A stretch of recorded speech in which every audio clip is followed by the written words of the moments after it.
ព្រាឯកា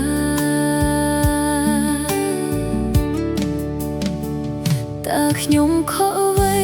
ទើបកុំតាមមកផ្ដន្ទាឲ្យខ្លោចផ្សាបែកគ្រួសារបាត់ផ្ទះសំបែងធ្លាប់មានខ្ទមដែរតែឥឡូវនៅក្នុងតង់ក្តៅហើយទុកព្រួយឈឺចាប់ម្នាក់ឯងតើមានចាស់ណាខ្លះជាចាស់កុំព្រាខ្វះអាហារឈឺជារាគ្រួសារខ្ចាត់ព្រួត